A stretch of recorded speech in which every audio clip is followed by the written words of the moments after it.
Today we are with Luca Holloway, my farrier. Farrier, the shoer, farrier, whatever you call it. No, he's the farrier. And so we wanted to do some stuff on teaching you guys horsemanship. Like, what do you do when your horse has sprung a shoe? Or what is a sprung shoe? When it's kind of halfway on, halfway off, you're walking down the hall or the aisleway and you can hear it clinking, right? Well, we need to know what to do when we go to a show. Before we go to a show, Farrier's not around. Everything's good. We've had him shod, right? But before we go to the show, he's got a loose shoe. What do? We take it off? Do we leave it on? Do we just hope and pray that you're going to be okay? Can you do anything about it? Or if he's lost a shoe, how do I put it back on?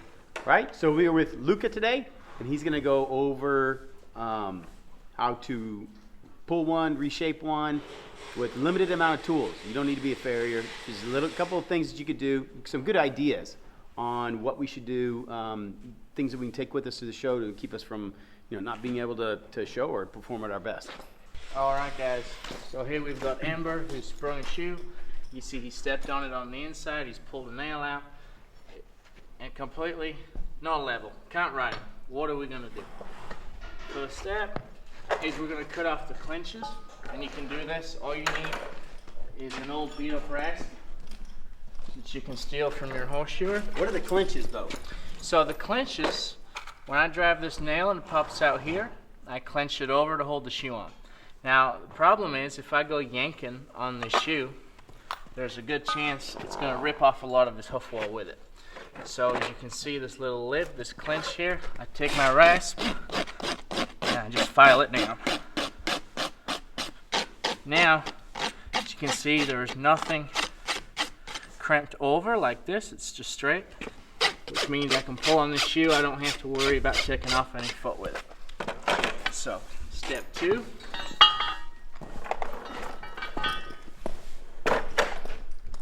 This is the part a lot of people have problems with. I'm going to show you a really easy, simple way. When I'm pulling a shoe off with my pullers, I bite right behind the nail. I don't bite here, I don't bite up here, I go right behind the last nail. This is my best leverage point. Now look, I'm using very little strength at all, and that shoe's just coming off nice and slow. I don't yank it side to side, just behind the nail, straight down to the ground. And then, as you can see, these nails are popped out now. Now I just walk my pullers along, bite, down to the ground, my shoe's off.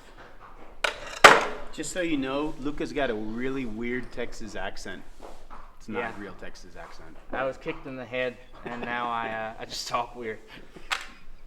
All right, I want to talk a little bit about this tool here. This is called a stall jack, and this one is modified to be extra tall, so it's about the height that you would want it. They do come a lot smaller and lower to the ground, a lot more convenient to put in your trailer or whatever. If you're traveling a lot and showing, it's a great tool to invest in. You can do anything that you could do on an anvil, you can do on this. So let's say, okay, I got the sprung shoe. It's totally bent out of shape. First off, how am I going to look at it? Well, I'm going to look at it this way, straight on. Okay, so I can see this is where it's sprung, this is where it's super low. So I'm going to come in here, and I'm going to start hitting repeatedly, moving the shoe with my hand. Now I'm going to look at it again. Alright, pretty close. We're still a little low right here, so same thing. This hand just repeatedly, like a power hammer, this is the hand that's moving my shoe around.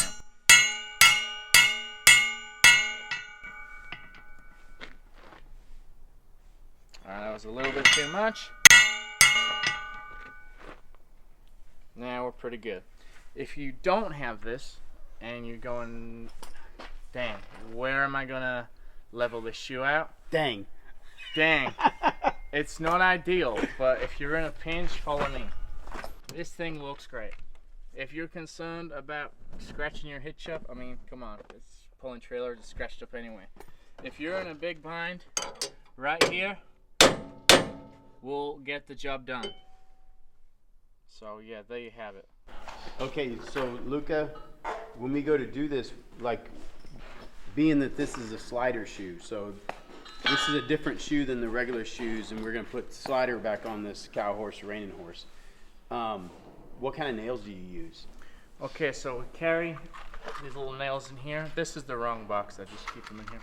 But it's called a Plater Special size 5. Now I'm going to compare it to what I would put in the front shoe. The head is a lot smaller, so it's a lot less for me to remove after. Obviously the horse has got to stop. We don't want any traction, so I'm going to go ahead and remove the nail head. I don't want to remove this much when I only have to remove this much. Just makes my life easier. So I think that's what you carry, right? Yeah, because like farriers and horse trainers are both lazy. Yeah. Don't want to have to take it off anymore. So, what do I do now? I got my foot, I got my shoe. You're going to take your old rasp. Now, you don't want to remove any foot. All I'm doing is I'm basically cleaning it just to where I can see my white line and where my nail holes are. If you have a hoof pick, you clean it out a little bit better.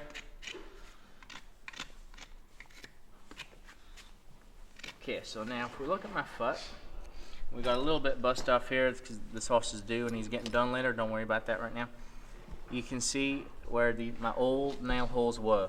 Never a bad idea just to follow in your horseshoe's nail holes. If you're scared of driving nails, you don't want to quick your horse right before the show, don't worry about it. You got these nail holes here, you can follow right in. So I place my shoe on here. Now, number 1 rule. This nail has a bent end, okay? It's tipped inwards. This is so that the nail can pop out of the foot on the other side. Now, if I was to drive the nail the wrong way, I would send that tip inside the sensitive lamina, and we'd have a crippled horse and a real big problem. So, easy way to remember this: every nail company has an emblem or some kind of a bevel on the inside. See here, the Capewell has theirs. It's whatever that is. So that is going to go to the inside every time. Now, I just find my first old nail hole. Okay, it's in here. And I just tap it in. I could use that same old ugly hammer that I was using earlier. I just bend it over for right now. Again, double check. I'm driving my nail the right way. I found the nail hole. Look, I can almost push it in with my hand. It pops out the other side. I bend it over just for my own safety. Same thing.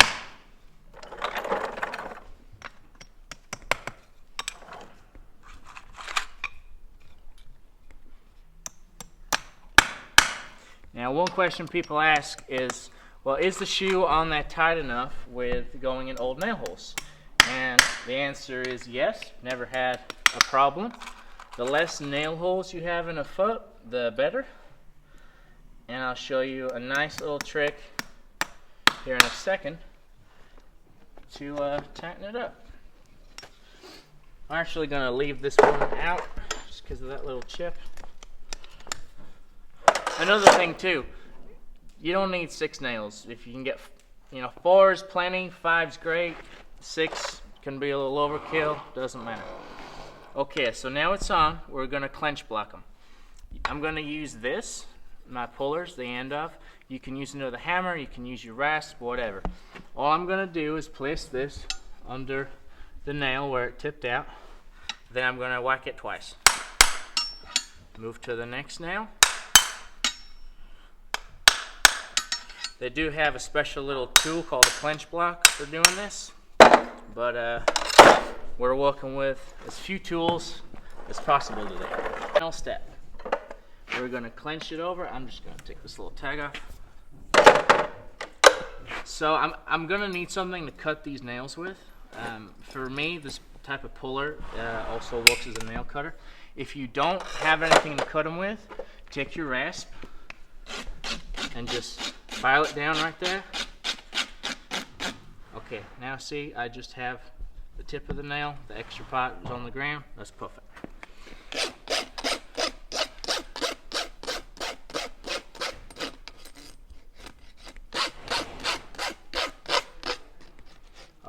now I've removed those, I take my clenchers and I'm gonna bite the nail, and it's always in a motion of upwards like this. I'm never gonna push down. When I push down, I drag this nail out of the foot. So I bite nice and tight, I squeeze, and I pull up with my arm.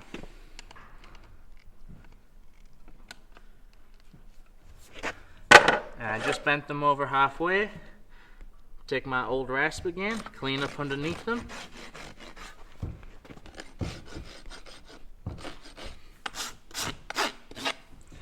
Now that I've cleaned a little space for them underneath, I'm going to bite them again, do the exact same thing. This time I'm going to push the tip of the nail into that little space that I just cleaned.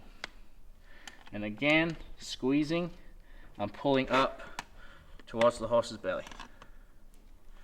Now, take my rasp again. Any little bits of hoof over to the shoe, I'm just going to clean up my nails. Nice and simple. And now, ready to get back on.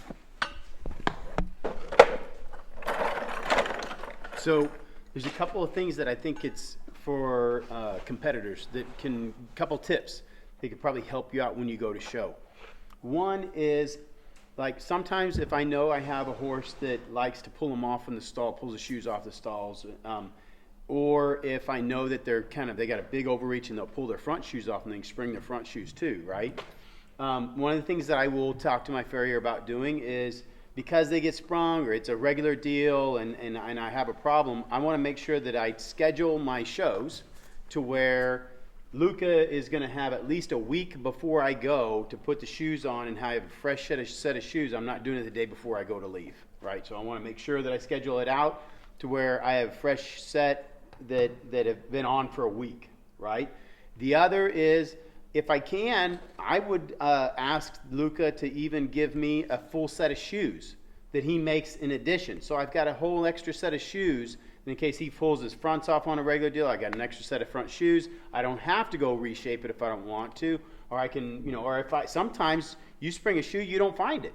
You may lose it somewhere. So I don't want to be without a shoe whenever I get to the show. I can have Luca, make me an extra set. I've got those to take with me. And if I do pop one off or I lose a shoe, all I got to do is run them back in the same holes, and it's already shaped and ready to go. All I got to do is clean it up. The other, so what tools would you say I need to have with me at the show just in case? Like a bare bones minimum. Okay, you're going to 100% need a pair of pullers. An old rasp, doesn't have to be a brand new, sharp, expensive one. A pair of clenchers, and then honestly, any hammer over a pound from Home Depot. One you can level your shoe back out with, and also drive the nails. So, there you go.